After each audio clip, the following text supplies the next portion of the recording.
Nessa noite eu quero tratar com você acerca de alguns aspectos do que o amor é capaz de fazer e da cura que ele traz. Eu quero tratar de alguns aspectos daqueles que criam em Cristo e esses alcançam a vida eterna. Eu quero tratar com você que você pode ter a certeza que as suas orações vão obter respostas. Sempre tem respostas. Eu quero tratar com você sobre a convicção de um Deus que salva pessoas da morte por intermédio das suas orações, da sua intercessão. Eu quero falar de uma certeza de que nós, crentes em Cristo, não vivemos na prática do pecado. Pelo contrário.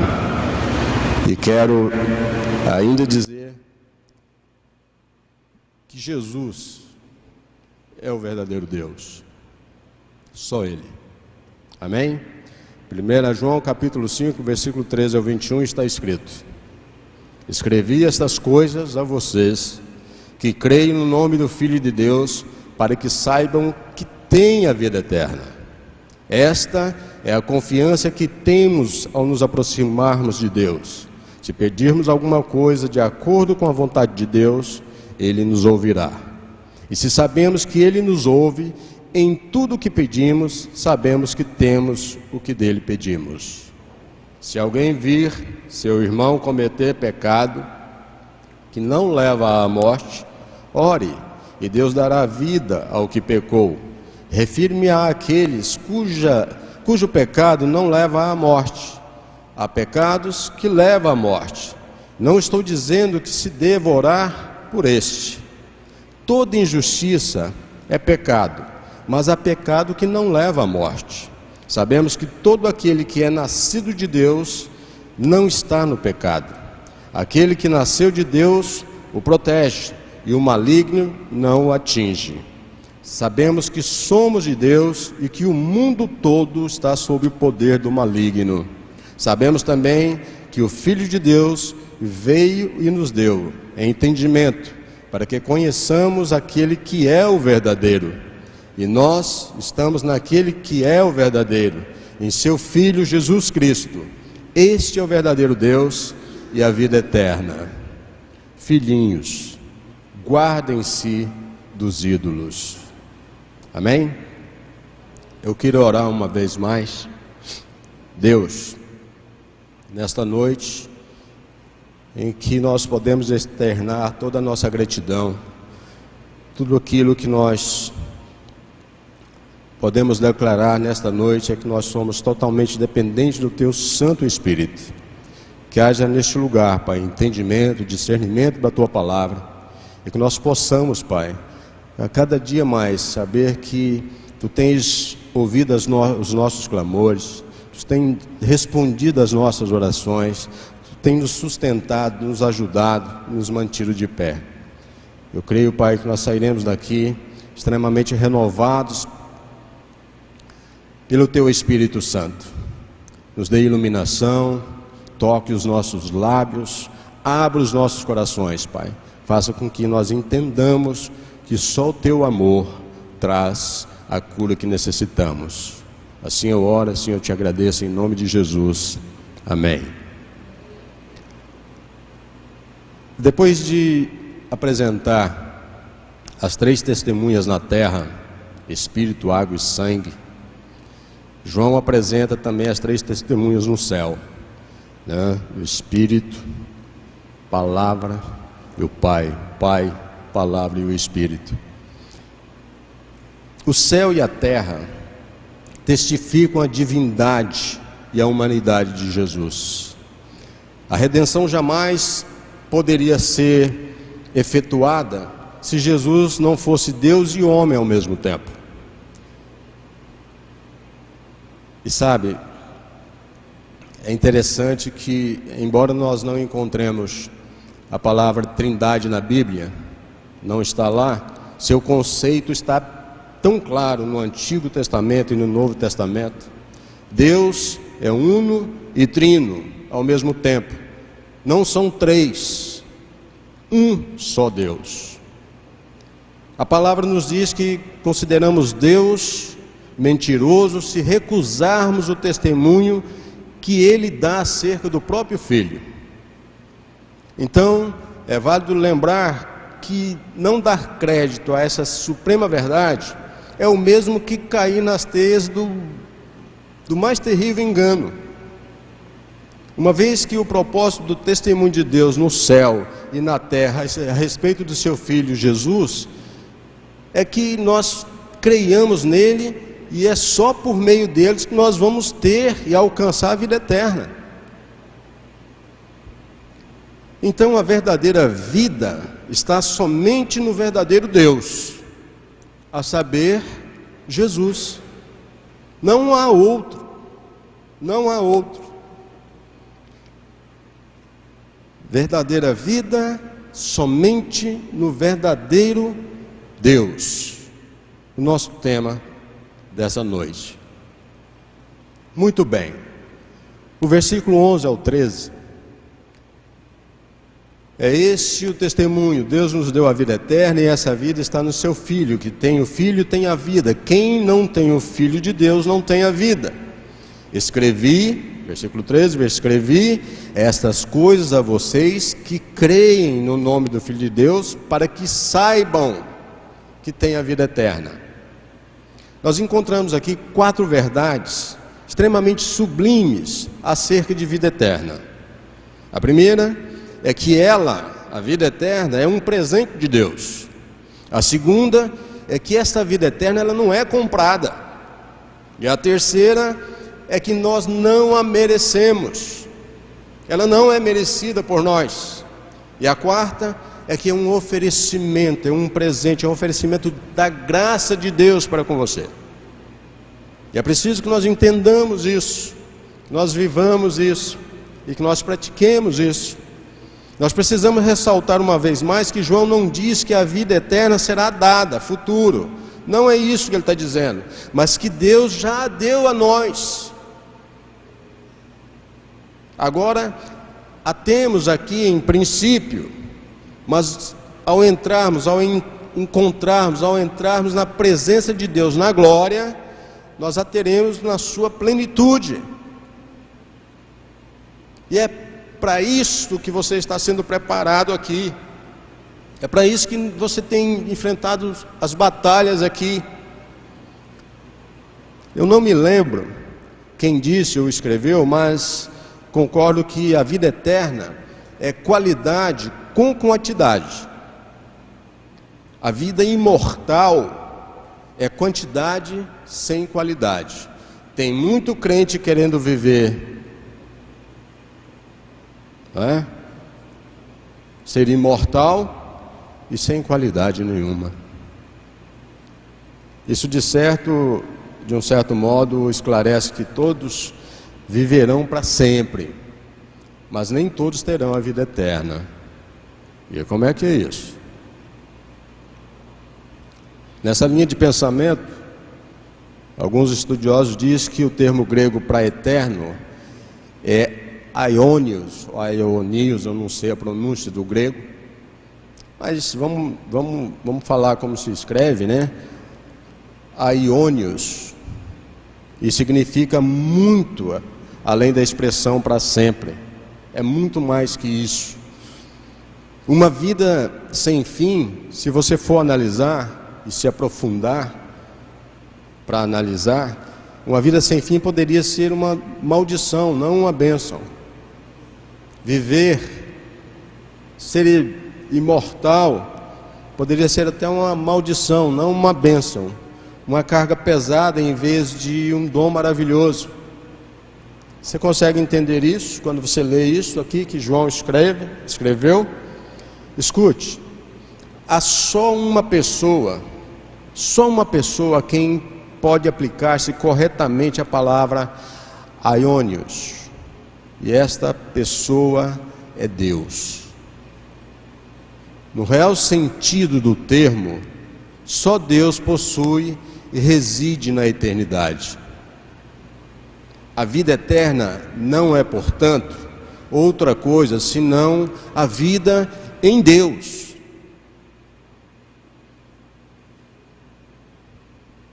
Em Deus, a paz. Vida eterna significa serenidade. Em Deus nós encontramos e há poder absoluto. Vida eterna significa derrota de frustrações.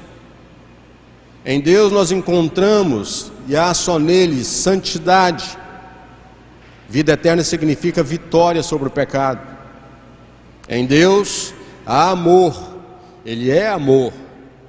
Vida eterna significa fim de rancor e do ódio. Em Deus há vida. Há vida. E vida eterna significa a derrota da morte. Só em Deus. A vida eterna está em Jesus. Se você vê a parte B do versículo 11 e o versículo 12, que antecede ao texto que lemos, é só ler e não esquecer disso. Ela não pode ser encontrada em outra pessoa fora de Jesus. Vida eterna não. Não há salvação em outro nome. Não há. É impossível ter a vida eterna à parte de Cristo, pois Ele, Jesus, é a vida. Então não há vida sem Ele. Ela, a vida eterna, ela é recebida por meio da fé, o que nos traz o versículo 13. Veja, a fé não é a causa meritória da salvação, mas é a causa instrumental. É o instrumento pelo qual você alcança. Não somos salvos por causa da fé, mas por meio dela. A fé é o instrumento de apropriação da vida eterna. Então, somos salvos pela graça, mediante a fé. É a palavra de Deus, só a palavra de Deus, é ela que nos garante a vida eterna. Olha a parte A do versículo 13. Ela nos garante a vida eterna, a palavra. Então, essa certeza não é a presunção humana, mas a confiança na infalibilidade da palavra, né, que ela não falha. É essa confiança que traz a palavra de Deus para a minha vida e para a sua vida. É nisso que você precisa se agarrar. Não é presunçoso crer no Deus que diz, que dita na sua palavra tudo aquilo que nós precisamos. Vida eterna não é um presente para o futuro, não é para amanhã ou para o ano que vem, não, é uma dádiva para ser recebida agora, é nesse instante. E o que é que você está esperando? Toma posse disso, receba isso. Não é para amanhã, não é para depois, é agora. O próprio apóstolo, e o propósito do apóstolo aqui em seu evangelho e na sua epístola, é que nós ouçamos, e ouvindo, para que você creia, e se você creu, para que você viva. Então nós ouvimos, cremos, vivemos e passamos a saber, aí sim a gente sabe que teremos a vida eterna. Amém? O versículo 14 e 15. Esta é a confiança que temos ao nos aproximarmos de Deus. Se pedirmos alguma coisa de acordo com a sua vontade, a vontade de Deus, Ele nos ouvirá. E se sabemos que Ele nos ouve, em tudo o que pedimos, sabemos que temos o que dele pedimos. Às vezes você lê isso numa velocidade e não assimila a profundidade do que está aqui.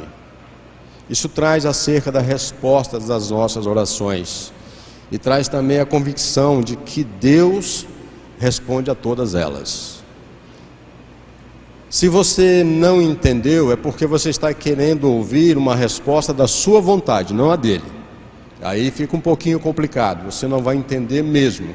Mas se você entendeu, se você já absorveu isso e vive isso, com certeza você tem ouvido respostas. E com certeza a sua convicção de que Deus te responde todo o tempo todo. Uma coisa é saber que Jesus Cristo é Deus e nós filhos. Mas o que fazer com as nossas necessidades da vida diária. Como nós podemos nos relacionar com Deus? Como podemos falar com Deus? Como é que a gente ouve Deus? Que garantia nós temos que Ele nos ouve e nos atende? Que condições há na palavra para obter êxito em nossas orações? Tem condição? Tem. No versículo 14, a condição para a resposta da sua oração: confiar e saber que a vontade não é sua, mas é dele. A oração não é recurso para impor sua vontade. Não é recurso para isso. Muito menos para dobrar a vontade de Deus sobre a nossa. A oração é sim um meio de nós sermos submissos, de nos colocarmos subordinados à vontade de Deus. É por ela, é pela oração que nós buscamos a vontade dele. Não é orando para buscar a sua vontade. Assim não. Nós oramos para buscar a vontade dele sobre a nossa vida. E essa submissão, não imposição à vontade dele, faz com que as coisas se encaminhem. Essa é a maneira, esse é o alicerce da nossa confiança na oração, sabendo que é a vontade dele que prevalecerá, não a minha e não a sua. Hoje nós temos visto falsos mestres, mas aos montes, ensinando que a oração da fé precisa determinar para Deus o que queremos. Isso é engano. Esse falso ensino torna a oração a vontade do homem, na vontade do homem, não na vontade soberana de Deus. A oração é um instrumento extremamente poderoso, não para você satisfazer a sua vontade, mas eu entendo que esse instrumento de tamanho poder não é para fazer a minha e a sua vontade no céu, mas para fazer e garantir a vontade de Deus aqui na terra. É essa a vertente. Orar não é vencer a relutância de Deus, mas sim apropriar-se da disposição de Deus. Deus ouve as nossas orações, a minha e a sua, mas Ele estabelece condições, e são claras as condições. Se houver algum pecado inconfesso em nossa vida, Ele não ouve. Por que o Senhor diz isso? Não sou eu que digo, é a palavra dele que diz. Salmo 66, quem lembra mais? Tem mais. 1 Pedro 3, Mateus 5, é a palavra dele que diz. Nós precisamos, condições claras, nós precisamos orar em nome de Jesus. É o nome sobre todos os nomes. Nós precisamos orar nesse nome. João 14. Nós precisamos orar com fé. Ensina Tiago. Nós precisamos permanecer em Jesus e em sua palavra. 1 João 15, versículo 7. Precisamos nos manter no que é verdadeiro, no que é real. No versículo 15, a convicção de resposta por parte de Deus aos seus pedidos, à sua conversa com Ele, à sua oração. Quando nós oramos a Deus por intermédio de Jesus, pelo poder do Espírito Santo, segundo os preceitos da sua palavra, é garantia que Ele nos ouve. Isto é garantido. Sob essas condições, pode estar convicto que Ele vai lhe dar uma resposta. Se você orar por intermédio de Jesus, pelo poder do Espírito e segundo os preceitos da palavra, Ele responderá. A oração segundo a vontade de Deus não é uma conjectura hipotética, não, gente. Nem é vaga possibilidade. É uma coisa certa, uma certeza experimental. Eu tenho vivido isso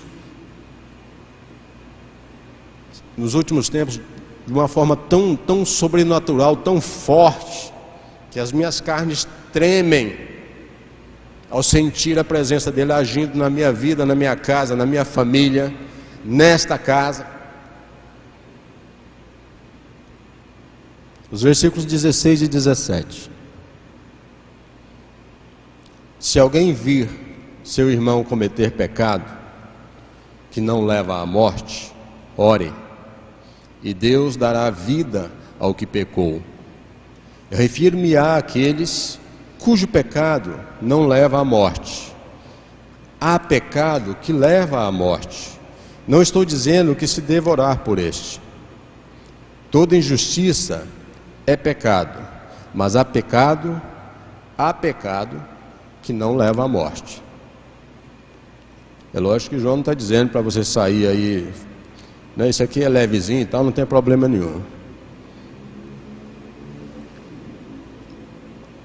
Nós encontramos aqui a certeza que Deus salva pessoas, e salva pessoas da morte por intercessões das nossas orações.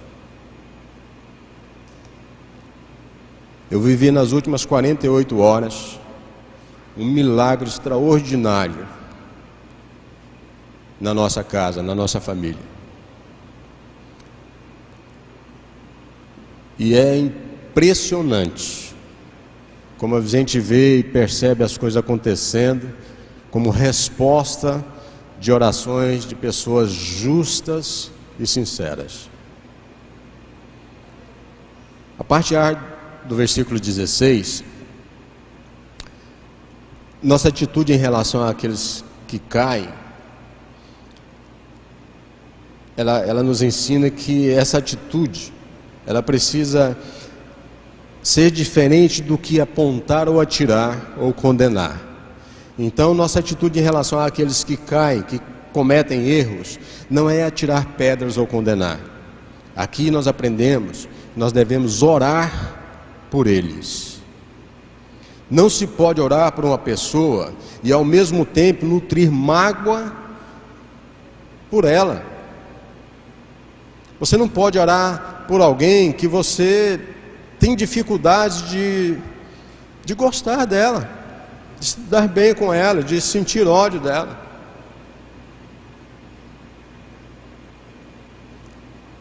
Igreja precisa ser lugar de cura. A igreja começa a ir dentro de você. Você é templo sagrado desse Espírito.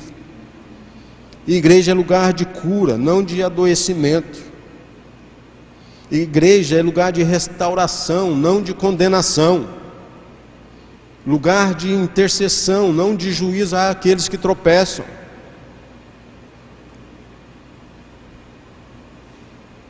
Nós precisamos ser igreja como lugar de reconciliação, não de abandono de feridos. Você lembra? Jesus orou por Pedro quando Satanás estava ali peneirando sua vida. Lucas 22, né? O profeta Samuel, lá em 1 Samuel 12, se não me falha a memória, o profeta Samuel, ele se dirige ao povo rebelde de Israel com a frase de: eu vou deixar de orar ao meu Senhor por vocês? Jamais. Depois você vai lá e vê por que Samuel expressou isso. Sabe, Moisés orou, o amor foi ouvido pelo Senhor, está lá em Êxodo. E o mesmo Moisés orou por Miriam, que havia pecado contra o Senhor, né? E foi atendido. Jó, João intercedeu pelos seus amigos que falaram erradamente de Deus, e houve perdão. Assim como Deus não desiste de nós, não desistiu de mim, não desistiu de você, também não devemos desistir de forma alguma daqueles que caem com fracasso ou fracassam. Não vamos desistir dessas pessoas. Nós precisamos rogar, pedir a Deus, orar a Deus que restaure o vigor e os traga de volta à vida. Nós precisamos deixar claro que não há aqui nesse texto ensino de possibilidade de perca de salvação. Não é isso. João não está dizendo que uma pessoa espiritualmente viva, ao cometer pecado, perde a salvação ou morre, ou vem a morrer espiritualmente. Não é isso. Dar vida, que está aqui, significa restaurar a comunhão com Deus, que é a fonte da vida. A parte B do versículo 16 e o versículo 17 nos ensina sobre limitações que há na intercessão. A intercessão tem suas limitações. Nem todo pecador recebe vida em resposta à oração. João fala que há pecado para a morte. E em certo sentido, todo pecado é para a morte, uma vez que o salário do pecado é a morte. Romanos 6, né? No versículo 17, o apóstolo deixa claro a malignidade do pecado, quando ele afirma que toda injustiça é pecado. Então, cabe a mim e a você, cabe a nós, entender o que está sendo ensinado a se praticar. No caso dos filhos de Deus, eles têm seus pecados purificados. Escreve João, acho que no capítulo 1, versículo 7. No caso dos filhos de Deus, os pecados são perdoados, são propiciados, e por causa de Cristo. Se não houvesse esse meio, vamos dizer assim, não haveria conserto. É por Jesus que nossos pecados são purificados, perdoados e propiciados. Por Jesus.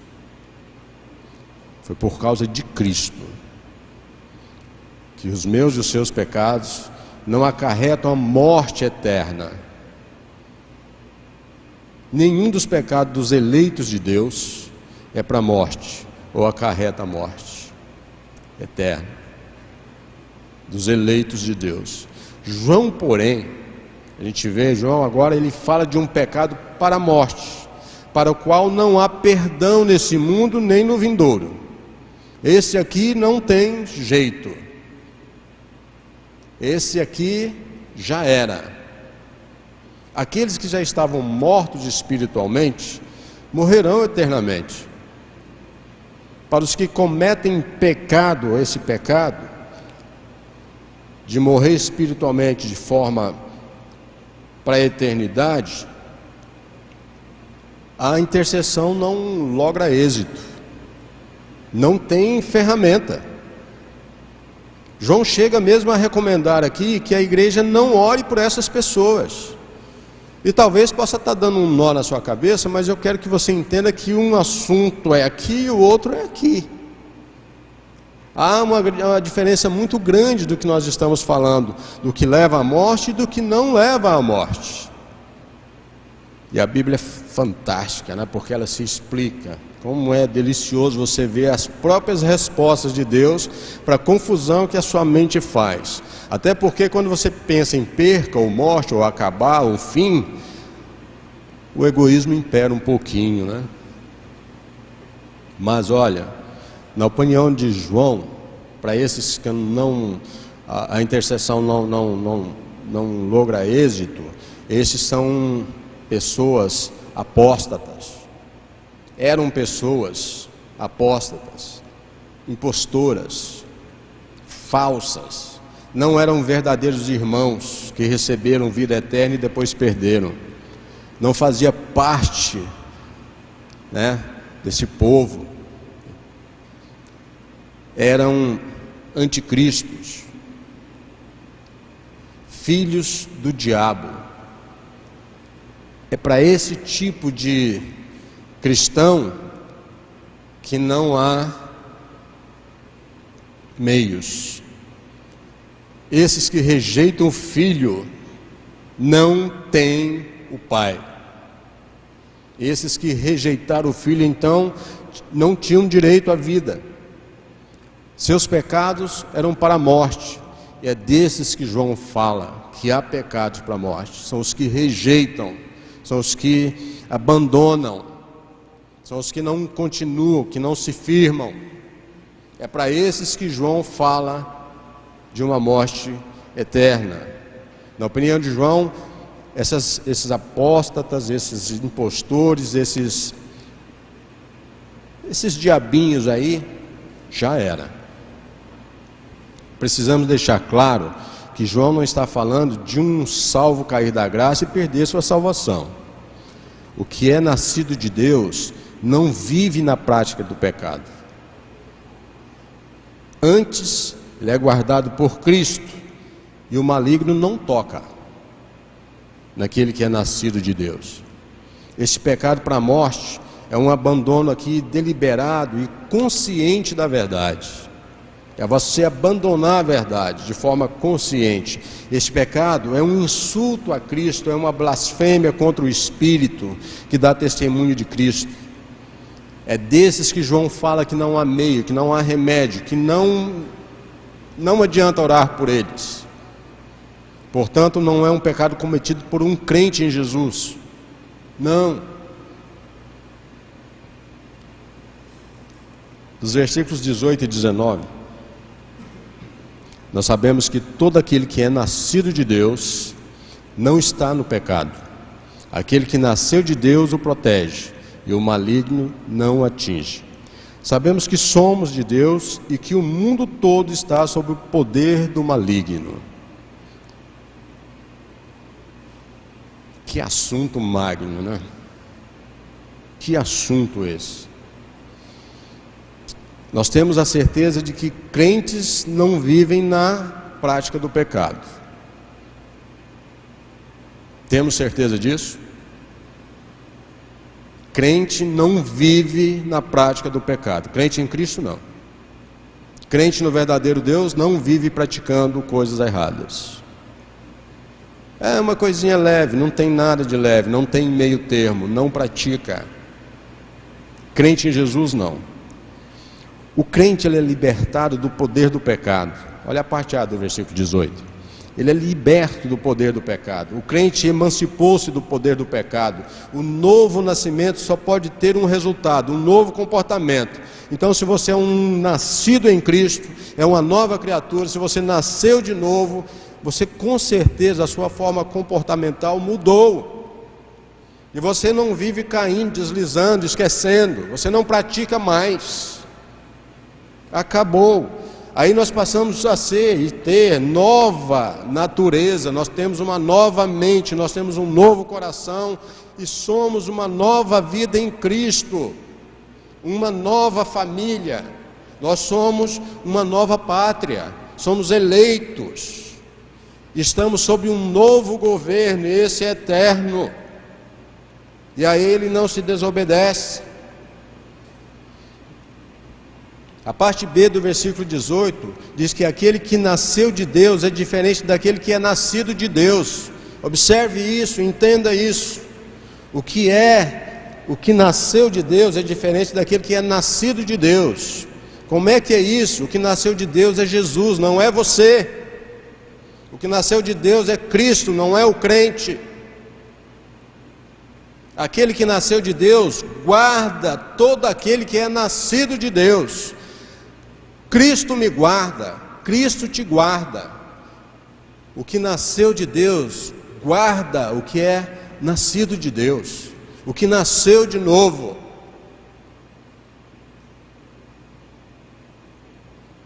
Nós precisamos ser guardados porque não somos imunes à tentação.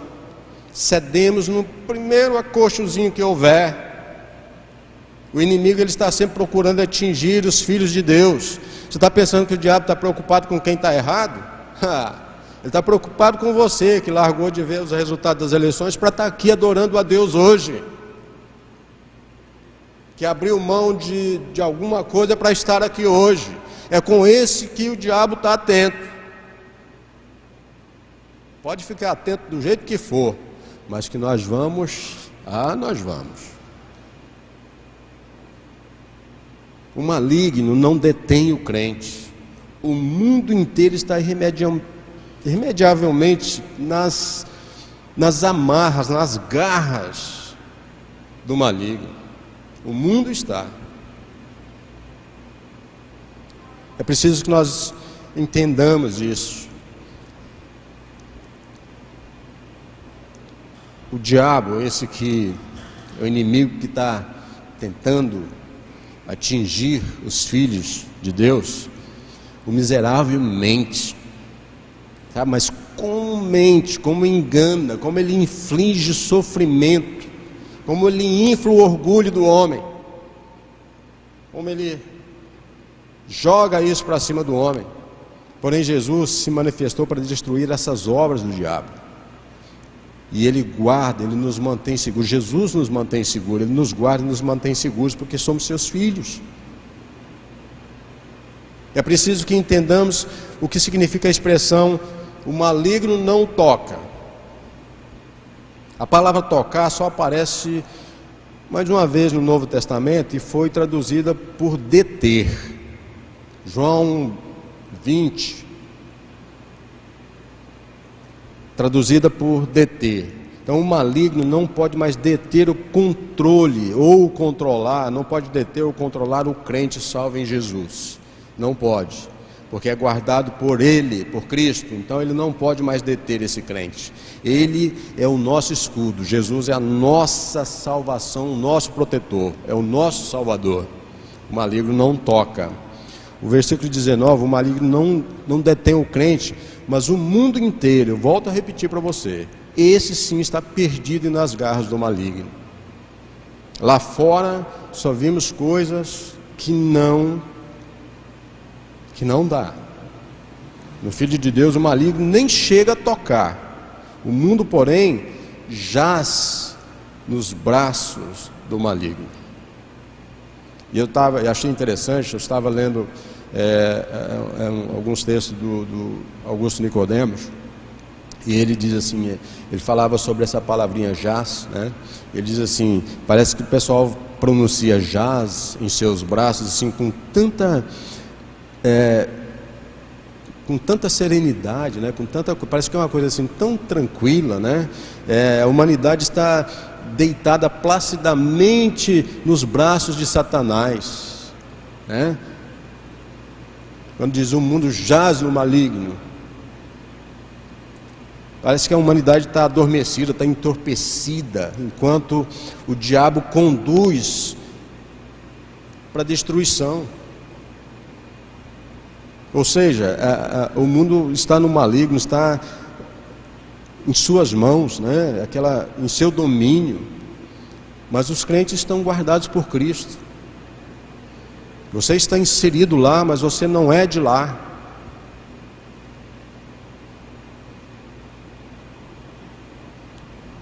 Por fim, o versículo 20 e 21, que nos traz a certeza de que Jesus é o verdadeiro Deus. Na conclusão de sua epístola, João faz duas declarações extremamente contundentes. Ele reafirma a veracidade de Jesus e alerta para o engano dos ídolos.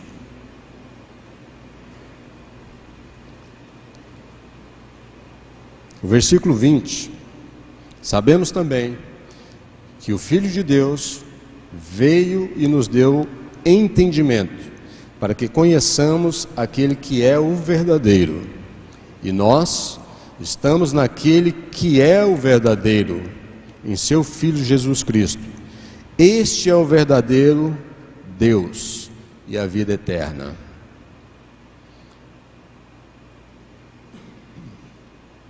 O Cristo que João anuncia é o Cristo verdadeiro.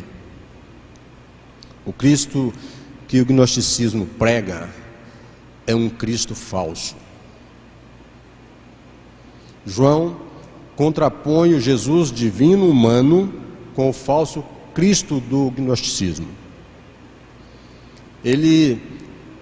João, ele refuta o falso evangelho com o verdadeiro evangelho. O apóstolo, ele denuncia as trevas do engano com as luzes da verdade. Esse versículo 20 elimina toda a estrutura da teologia de hereges, dos hereges. Ele destrói essa teologia. Sabe? Porque aqui a gente vê que é a mais inequívoca afirmação da divindade de Jesus no Novo Testamento. Somente através de Jesus Cristo, o verdadeiro Deus, nós podemos ser salvos do maligno e libertos do mundo. É o que está aqui. É o caminho, é o único. Não achei, pode virar, e se você achar, a gente precisa trocar de Bíblia, mas não tem um atalho, não tem um jeitinho, é o único caminho, é Jesus. Somente através de Cristo, o verdadeiro Deus, somos salvos. O apóstolo afirma que Jesus não é apenas o verdadeiro Deus, mas também nos deu entendimento para reconhecermos o verdadeiro e estarmos no verdadeiro. Nós conhecemos a Cristo e estamos em Cristo. Jesus é o verdadeiro Deus, a verdadeira vida. Este é o grande tema de João, que você ouviu durante todo esse tempo. Não sei exatamente há quanto tempo nós estamos aqui martelando essa verdade, absorvendo essa verdade, respirando essa verdade. Porque tudo que foi apregoado aqui em 1 João, tudo é acerca de que Jesus é o Deus verdadeiro. É a Ele que nós devemos obediência, a Ele que nós temos que dar ouvido, é a Ele que nossa boca tem que glorificar e exaltar. É essa bandeira que nós temos que levantar, e essa bandeira não tem número. Não é você que elege, é Ele que elegeu você. Somente através de Jesus, o verdadeiro, alcançamos vida, porque Ele é a vida. O apóstolo afirma que Jesus não é apenas o verdadeiro Deus, eu volto a dizer, mas Ele nos deu entendimento para que a gente pudesse reconhecer o que é verdadeiro, para que nós pudéssemos estar na verdade. Nós conhecemos a Cristo e estamos nele. Não pode ser de outra forma, porque Cristo é a verdadeira luz, é o verdadeiro pão, é a verdadeira videira. Ele é a verdade, Ele é a verdadeira vida eterna. O mundo vive de aparências, não conhece a realidade. Nós temos a realidade, porque nós temos Jesus. A parte B do versículo 20 traz acerca de que Jesus é a essência da vida eterna. A vida eterna não é apenas uma questão de quantidade de vida, mas de qualidade de vida.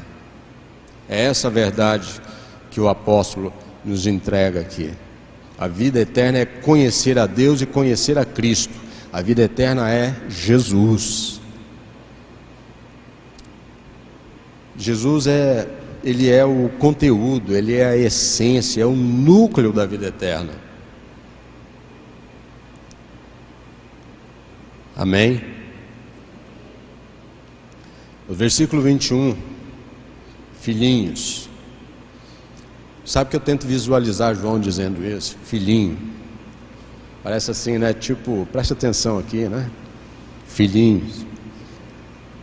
Guardem-se dos ídolos. Qual é o grande ídolo da sua vida? Quem tem sido o grande ídolo da sua vida? Filhinhos, guardem Guardem-se dos ídolos. A Bíblia Viva, ela traz uma tradução interessante desse versículo. Ela traduz assim: meus queridos filhos, afastem-se de qualquer coisa que possa tomar o lugar de Deus no coração de vocês. É o que João resume em filhinhos. Guardem-se dos ídolos. Afaste de qualquer coisa que substitua Deus no seu coração. Parece haver falta de ligação do versículo 21 aqui com o trecho que o precede, aliás. Quais os ídolos que o apóstolo pensava aqui? Do que ele falava? Os ídolos são essência de engano, meu irmão. Eu não conheço um que tenha futuro. É essência de engano. Ídolo, sim. O fato de sermos guardados por Jesus não nos isenta da responsabilidade de nos guardarmos. É você que tem que cuidar da sua vida. Ele abraça você, protege você, mas se você não quiser, Ele não faz. Você tem que se posicionar. É você quem decide. Na verdade, o que João está dizendo é: não abandone o real pelo ilusório. Não troque a verdade pela mentira. É isso que ele diz. E é interessante que quanto mais nós lemos isso, mais a gente se identifica que nós estamos desvirtuando esse ensino. Tudo que possa vir a substituir Deus na sua vida é ídolo. O seu filho pode ser o seu ídolo, o teu trabalho. Nós precisamos estar atentos, sabe? É deles que você tem que se resguardar, você tem que vigiar, é de ídolos. João escreveu essa carta aos crentes que viviam na Ásia Menor, os crentes que estavam lá em Éfeso. E Éfeso era uma capital, era uma cidade de muitos deuses, sabe? Era lá que encontrava o famoso templo de Diana, uma das 7 maravilhas do mundo antigo, era lá em Éfeso. Éfeso era o centro do culto pagão, e era para esse povo que João escrevia.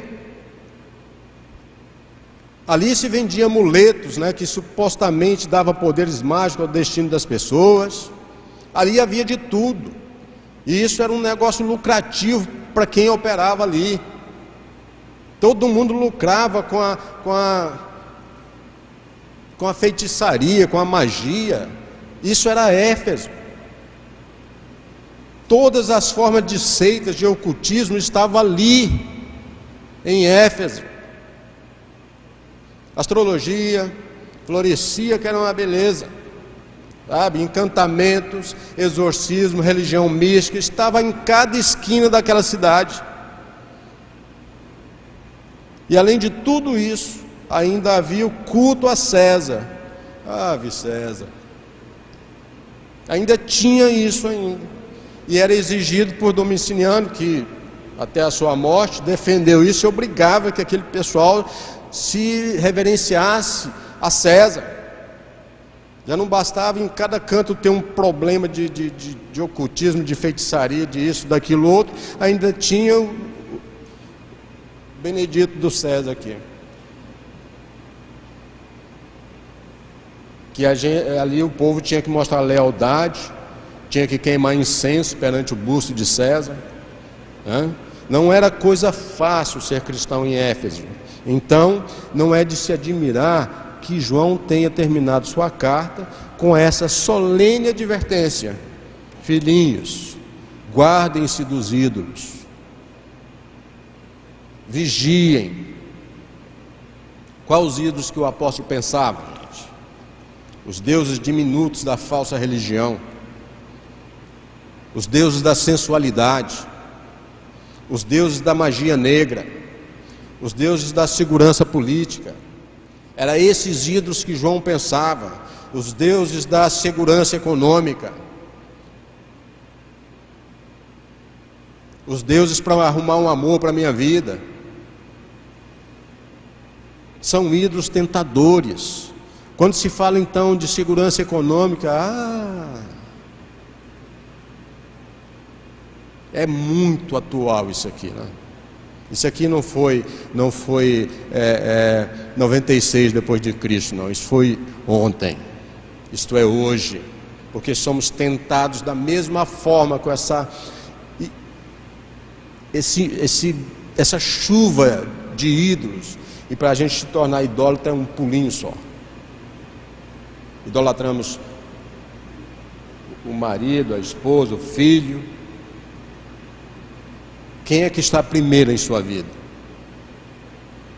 Eu nunca esqueço de dizer, de me lembrar isso no início, sem conhecer muito a Jesus. Eu fiquei muito confuso quando eu olhei para os olhos grandes da minha esposa, os olhinhos que ela tem, que me chamaram muita atenção. Eu disse: quem é mais importante para você hoje? E ela não pensou nem 3 segundos: Jesus. Eu fiquei decepcionado pra caramba. Mas hoje eu entendo que antes dela ser a minha mulher, ela é a minha irmã em Cristo. E antes de qualquer coisa, antes de olhar para ela, eu preciso olhar para Jesus.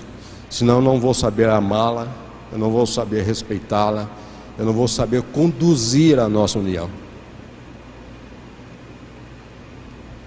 Ídolos ainda nos tentam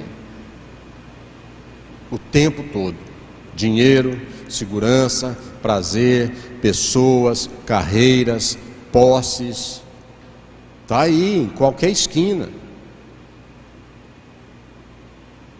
São ídolos que exigem que cultuemos a eles em vez de prestar culto a Deus. Quantas pessoas hoje estão defendendo pessoas que amanhã, se conquistarem o poder, não vão nem conhecê-las mais, ao invés de estar aqui adorando aquele que não dormita em nenhum momento por ela?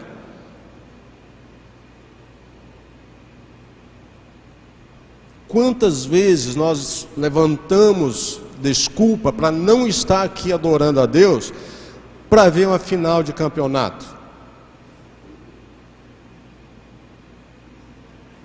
Nossos ídolos podem estar em qualquer coisa, qualquer pessoa, qualquer coisa que ameace ocupar o trono no nosso coração. Substitutos de Deus podem exigir muito do seu tempo, e muito dinheiro seu, e muito da sua energia. Não esqueça disso. Cultuar a ídolos é um culto falso. E culto fácil promete uma vida falsa. Os ídolos são os falsos conceitos a respeito de Deus.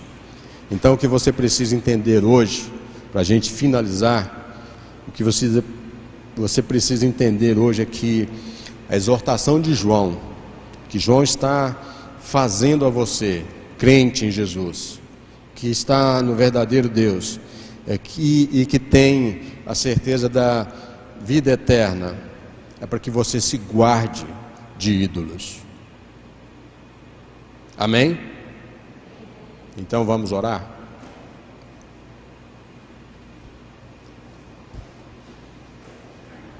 Antes de orar e antes da gente finalizar, eu queria externar a você um verdadeiro milagre que nós vivemos em casa. Há mais ou menos um mês eu estou com meu irmão entre a vida e a morte. E nós já estávamos, eu e alguns dos meus irmãos, 2 delas já estavam em Belém, e nós já estávamos preparando para ir. E os meus amigos, irmãos de oração, sabem, a gente solicitou aí como igreja a somar conosco em oração. Eu acredito muito na intercessão do justo, e eu aprendi isso, né? E então nós estávamos numa situação extremamente delicada. E anteontem o médico deu um veredito e que me deixou muito chocado, mas não me deixou paralisado. para estar aqui hoje trazendo a mensagem de Deus para você. Eu sou muito grato e privilegiado por ter sido instrumento dessa noite. Eu estudava exatamente o que eu estava vivendo. Eu aprendi que à frente da minha oração é preciso estar o desejo exato no meu coração de que a vontade de Deus é que tem que ser feita, não a minha, para qualquer segmento que seja. E eu lia e dizia que há pecados que não é para a morte. O meu irmão não declara ser um crente em Jesus, mas ele é um homem de bem, de caráter. E às vezes a gente até brinca entre nós mesmos que há muitas pessoas que não conhecem Jesus verdadeiramente, que são mais crentes do que muitos que estão dentro de igreja. E eu só esperava que a notícia, talvez de um final aqui. E ele estava à véspera de um atraque, já não havia mais condições, ele não conseguia sair da ventilação mecânica, ele já não falava, já não abria os olhos, já não controlava, ele perdeu toda a movimentação, ele ficou com movimentos involuntários, então ele se debatia o tempo todo. E os médicos talvez já estavam, pelas coisas que nos falavam, estavam desistindo, parece, no sentido de nos trazer uma notícia, olha, não tem como, né? Mas a última palavra não é de homem. E ontem, quando eu fui deitar, e eu liguei para minha irmã lá, já um pouquinho tarde, a gente falou, e ela chorou muito. E a única coisa que eu consegui dizer para ela é que um novo dia ia surgir, e que nós estaríamos, se fosse da vontade de Deus, sorrindo. E nós amanhecemos sorrindo. O meu irmão acordou, tiraram todo o mecanismo para respiração, intubação, os movimentos são perfeitos, falando perfeitamente, respirando perfeitamente. E a primeira coisa que eu consegui ouvir dele, eu, sem esconder muito a minha emoção de falar com ele com tanta vida, a primeira coisa que eu ouvi dele, eu pensei, ele vai dizer, graças a Deus, né? Ele disse, pois eu estou com fome. Esse Deus é o Deus que João tocou, viu, viveu, pregou e escreveu. É esse Deus que nós cremos. É esse Deus que tem que estar acima de tudo e de todos aí dentro do seu coração. Saia daqui hoje com uma nova mente, com um novo olhar, com um novo falar, com um novo ouvir, com a certeza de que você não pertence a esse mundo lá fora. Se algum dia você tiver que se rasgar, rasgue-se para Deus. Senhor, muito obrigado, Senhor, pela Tua palavra, pela Tua ação, pelo Teu zelo, por tudo que Tu és em nossas vidas. Obrigado por tudo que tem feito em nossas casas, com os nossos filhos, com os nossos esposos e esposas, pela vida em abundância que Tu tens entregado a cada um dos Seus, Pai. Povo eleito, separado. Nós sejamos genuinamente crentes de um coração contrito, alicerçados na Tua palavra, voltados para a Tua verdade. No nome santo de Jesus, nós Te pedimos, Pai, que o Seu Santo Espírito seja nosso direcionador, que seja Ele a pessoa que esteja iluminando o nosso caminho, sempre, a todo tempo, Senhor. Nós Te agradecemos, em nome de Jesus. Eu